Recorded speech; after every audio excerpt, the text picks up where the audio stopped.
Et là, pour continuer dans le même sujet, pour vous démontrer le niveau de délire mental dans les universités, je vais vous lire la déclaration du caucus des professeurs.e.s et bibliothécaires noirs.e.s, autochtones et racisés.e.s de l'Université d'Ottawa. Alors, c'est une pétition qui a été mise en ligne. Écoutez bien ça. Okay? Ouvrez vos oreilles. Là. Vous pensiez qu'on était allé loin dans le gauchisme? Attendez.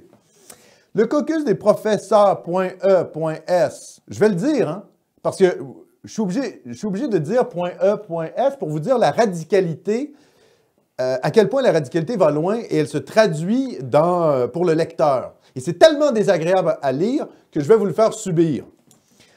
Donc, le caucus des professeurs.e.s et bibliothécaires noirs.e.s, autochtones et racisés.e.s de l'Université d'Ottawa. D'ailleurs, on ne comprend pas trop, hein, parce qu'ils sont obligés de dire noirs, autochtones et racisés. Mais les noirs autochtones sont déjà racisés, puisqu'ils sont non-blancs.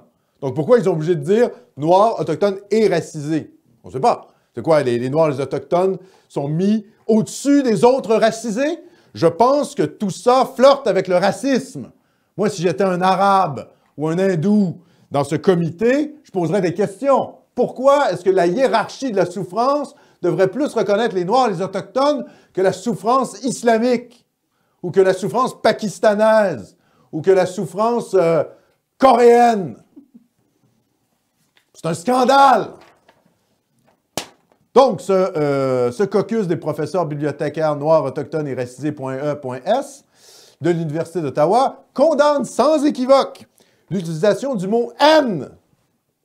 Nomos! Non, bien sûr, c'est pas nomos. Et la conversation autour de la liberté académique qui est utilisée pour justifier cette insulte raciste. Nous sommes également déçus.e.s par la position de notre syndicat, l'APUO, l'Association des professeurs.e.s de l'Université d'Ottawa, pour avoir présenté les enjeux antiracistes comme une menace à la liberté académique. Ah ben oui, en effet. Sacrée menace à la liberté académique. Je continue ici, je ne vais pas tout lire le texte, ça serait insupportable. Les professeurs.e.s qui ne sont pas noirs.e.s ne devraient pas utiliser le mot « haine ». Ce mot demeure une insulte raciale utilisée contre les personnes noires.e.s. La salle de classe n'est pas un espace neutre, entre guillemets.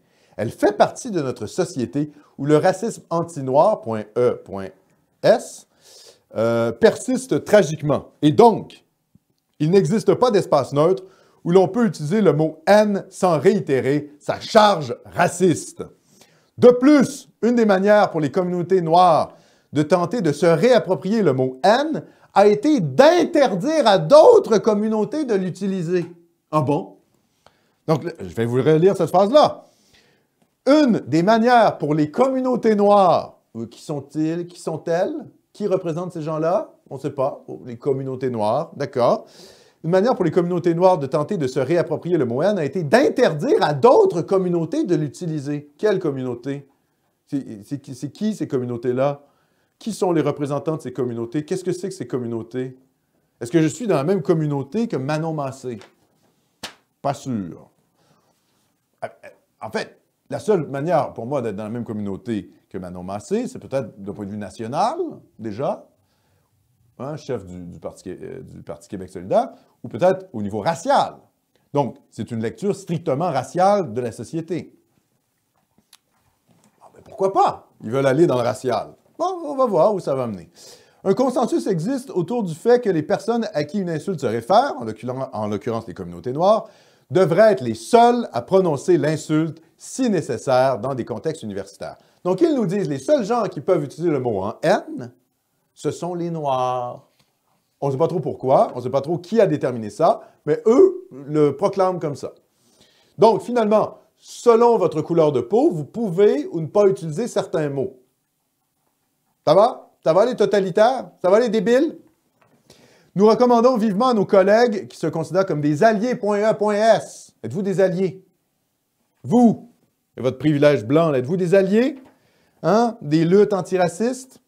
Lorsque les personnes noires, autochtones et racisées, encore une fois, noirs, autochtones et racisés, les noirs et les autochtones ne sont pas racisés, pourquoi préciser noirs, autochtones et racisés? C'est un privilège noir? Est-ce qu'il y a un privilège autochtone? face aux autres racisés? Je me pose des questions.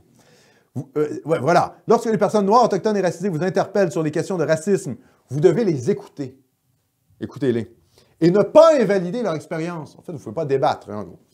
Pour paraphraser la féministe noire Hazel Carby, évidemment américaine, tout ça nous vient des États-Unis, nous demandons, les personnes blanches, écoutez, je vais traduire, les personnes blanches, fermez vos gueules et soumettez-vous à notre délire antiraciste totalitaire débile.